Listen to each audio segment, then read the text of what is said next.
Friends, welcome to SSC coaching centre. दोस्तों, अगर आप टाइम स्पीड डिस्टेंस सीखना चाहते हैं तो उससे पहले तो आपको ये सीखना पड़ेगा कि यूनिट को चेंज कैसे करते हैं। कोई भी यूनिट हमारी किलोमीटर में है, कोई भी यूनिट हमारी किलोमीटर में है तो हम उसे मीटर में कैसे चेंज करते हैं, या फिर मीटर में है तो किलोमीटर में हम कैसे चेंज करते हैं।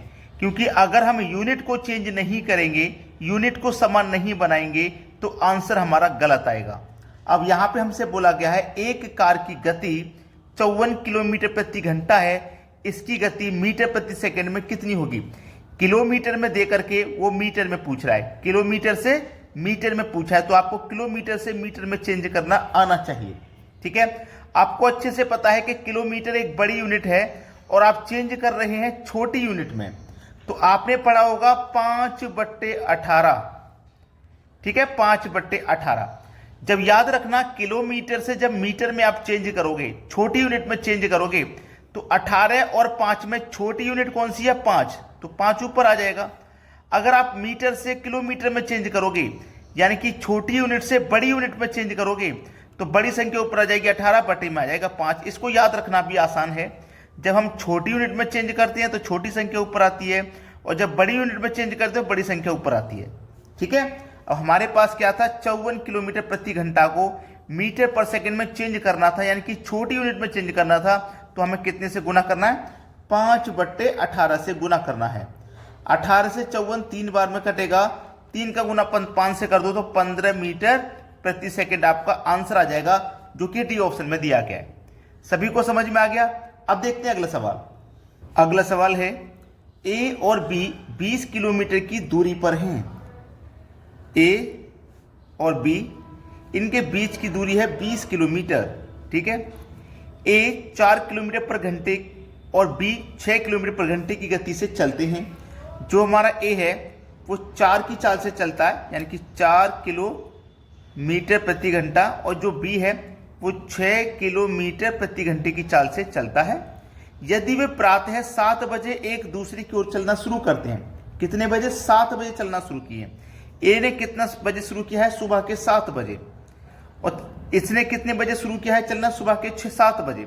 दोनों ने 7 बजे चलना शुरू किया है, किधर, एक दूसरे की ओर, यानी कि ए चलेगा बी की ओर और बी चलेगा ए की ओर, एक दूसरे की ओर चलना शुरू किया है। तो याद रखना कि कभी भी एक ही डायरेक्शन में गाड़ियां जाएं, ट्रेन जाएं, तो उनकी चालों का अंतर होता है, और जब आमने सामने से आए, ठीक है, तो उनकी चालों को जोड़ते हैं। क्लियर है ना इतनी बात। तो देखिए, ये मेरी चाल ए की 4 थी, इधर जा रही है, और ये बी की चाल 6 से इधर आए, दोनों को जोड़ेंगे। 4 + 6 बराबर कितना, 10 हो जाएगा। यानी कि इसने 1 घंटे में 4 किलोमीटर की दूरी तय की, क्योंकि 4 की चाल से जा रही है। ये 6 की चाल से जा रही है तो ये 6 किलोमीटर की दूरी तय करेगी 1 घंटे में। दोनों ने मिलकर के 1 घंटे में कितनी दूरी तय कर ली, 10 किलोमीटर की दूरी तय कर ली। लेकिन हमें तो टोटल दूरी 20 किलोमीटर तय करनी है, तो 1 घंटे में 10 होगी, फिर से दूसरे घंटे में 10 करेंगे। ये दोनों करेंगे कि नहीं करेंगे। तो अब देखो, ये 20 किलोमीटर की दूरी तय हो चुकी है, 20 किलोमीटर की दूरी तय हो गई। 1 घंटा यहां लगा था, 1 घंटा यहां, टोटल समय लगा है हमारे पास 2 घंटे का। तो वे कब मिलेंगे, जब सुबह के 7 बजे उन्होंने चलना शुरू किया है, 2 घंटे बाद मिलेंगे।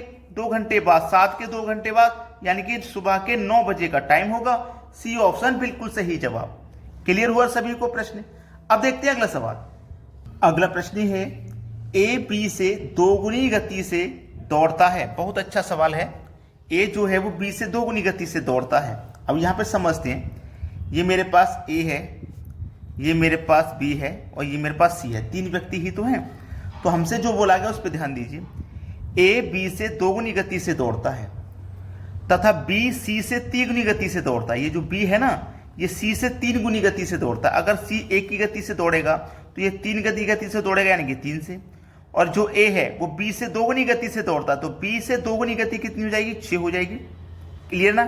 ये गति से दौड़ रहे हैं ना, तो ये चाल का अनुपात है। चाल मतलब स्पीड का, ये स्पीड का अनुपात है, याद रखना। और स्पीड का जस्ट अपोजिट होता है टाइम का अनुपात, जस्ट अपोजिट। सब में स्पीड का अपोजिट टाइम, टाइम का स्पीड अपोजिट। अब हमें क्या करना है, ये टाइम निकालना है ए का, तो ए वाले को छिपा लेंगे, इन दोनों का मल्टीप्लाई करके लिखेंगे 3 एकम 3। अब बी का निकालना है, बी को छिपा लो, इन दोनों का मल्टीप्लाई करो 6 एकम 6। सी का निकालना, सी को छिपा लो, इन दोनों का मल्टीप्लाई करो, 6 त्रिक का 18। अगर ये किसी से कट सकते हैं तो काट के देखो, छोटा कर लेंगे हम इनको। तो देखो 3 एकम 3, 3 दूनी का 6, 3 6 18। अब ये सही अनुपात 1:2 और 6 निकल के आ गया। समझ में आया? हमसे एक बात बोली गई है कि सी द्वारा 72 मिनट में तय की गई दूरी, यानी कि सी को दूरी तय करने में 72 मिनट लग रहे हैं और सी को अनुपात में कितना टाइम लग रहा है, 6 का। ठीक है, यानी कि 6 की वैल्यू 72 है, तो इसका मतलब 1 की वैल्यू कितनी हो जाएगी, 12। जब 1 की वैल्यू 12, तो आपसे पूछा ए को कितना समय लगेगा, ए का अनुपात तो 1 ही है, तो 1 का मतलब 12 मिनट का ही समय लग जाएगा। भाई 2 होता तो हम 2 से मल्टीप्लाई कर देते 12 का, 1 ही है तो 12 का मल्टीप्लाई 1 से करेंगे तो 12 मिनट का ही समय लगेगा, यानी कि डी ऑप्शन बिल्कुल सही जवाब है। अब देखते हैं अगला प्रश्न। अगला प्रश्न है, एक व्यक्ति एक यात्रा में पहले 200 किलोमीटर की दूरी को 50 किलोमीटर की गति से तय करता है, अगले 200 किलोमीटर की दूरी को 70 किलोमीटर की गति से तय करता है, 400 किलोमीटर की यात्रा में औसत गति ज्ञात कीजिए। यानी कि टोटल जो किलोमीटर की दूरी है वो 400 की है। ठीक है, यहां से मैं ले लेता हूं कि इस पॉइंट से और इस पॉइंट की जो दूरी है वो आप देखेंगे, पहले तो उसने 200 किलोमीटर की दूरी, यानी कि यहां से गया वो यहां 200 किलोमीटर की दूरी तय की 50 की चाल से। कितने की चाल से, 50 की चाल से तय की। अब इसी 200 किलोमीटर की दूरी को उसने वापस तय किया, कितने की चाल से, इसी 200 किलोमीटर की दूरी को वापस तय किया 70 की चाल से। तो पहले वाली चाल x और बाद वाली चाल y होती है। और औसत गति निकालनी है, तो औसत गति का फॉर्मूला जिन बच्चों को नहीं पता है नोट कर लेना। ठीक है, औसत गति बराबर होता है 2xy, ठीक है, बटे में x प्लस y। चलिए ये 2 लिखूंगा मैं, x मुझे पता है, पहले वाली चाल x होती है, बाद वाली चाल y, बटे में दोनों चालों को जोड़ेंगे 50 और 70 120। सवाल यहीं खत्म हो जाएगा, बस कटा लीजिए। देखो 1 0 से मैं 1 0 कटा लूंगा और 2 से कटा दूंगा 12 को 6 बार में। ठीक है, अब देखो 6 बार में कट गया, पहले तो इन दोनों का मल्टीप्लाई कर दो, 5 7 35 और 1 ये 0। ठीक है, और डिवाइड कितने से करना है, मुझे 6 से करना है। 6 से डिवाइड करूंगा, देखो कितनी बार में जाएगा, 6 पंजे 30, 5 बच्चे का नहीं जाएगा 50, 6 अट्ठे 48, 2 बच्चे का नहीं जाएगा 10 हो जाएगा, 6 3 18, 58.3। देखो किस ऑप्शन में है, डी ऑप्शन में। डी ऑप्शन ही आपका बिल्कुल सही जवाब है और सभी को समझ में अच्छे से आ गया होगा। अब देखेंगे अगला प्रश्न। अगला प्रश्न है, एक सिपाही एक चोर का पीछा करता है जो उससे 200 मीटर आगे है। यदि सिपाही और चोर 8 किलोमीटर प्रति घंटा तथा 7 किलोमीटर प्रति घंटे की चाल से आगे सिपाही को पकड़ने में कितना समय लगेगा। देखिएगा, आपसे बोला गया कि सिपाही और चोर, यानी कि पहले सिपाही बोला गया है, तो पहले वाली चाल सिपाही की होगी, मतलब सिपाही की चाल कितनी है, 8 किलोमीटर प्रति घंटा। और सिपाही के आगे कौन है, चोर, इसकी चाल कितनी है, 7 किलोमीटर प्रति घंटा। तो भाई आप ध्यान से समझ लीजिए कि जब सिपाही की चाल 8 है, चोर की चाल 7 है, तो हर घंटे में वो 1 किलोमीटर पकड़ लेता ना, क्योंकि इसकी चाल ज्यादा है, तो पकड़ ही लेगा। तो आपसे पूछा है कि सिपाही चोर को पकड़ने में कितना समय लगेगा। सबसे जरूरी बात यह है कि हमारे पास ये जो दूरी है सिपाही और चोर के बीच में, ये 200 मीटर की दूरी है। ये दूरी कितने की है, 200 मीटर की दूरी है। अब इस 200 मीटर को आप क्या करोगे, किलोमीटर में बनाइए। ठीक है, 200 मीटर की दूरी है। अब यहां पे आप क्या करोगे, इससे 200 मीटर में बनाएंगे तो क्या करेंगे। देखिएगा, सबसे पहले जरूरी बात यह है कि यहां पे सिपाही और चोर के बीच में जो दूरी है वो 200 मीटर की है। सिपाही की चाल 8, चोर की चाल 7। सिपाही हर 1 घंटे में चोर को पकड़ रहा है, हर 1 घंटे में चोर को वो पकड़ लेगा। ठीक है, तो हर घंटे में जब चोर को पकड़ लेगा तो उसे कितना समय लगेगा, ये आपसे बोला गया। तो हमारे पास जो दूरी दी गई है ना, वो 200 मीटर की है।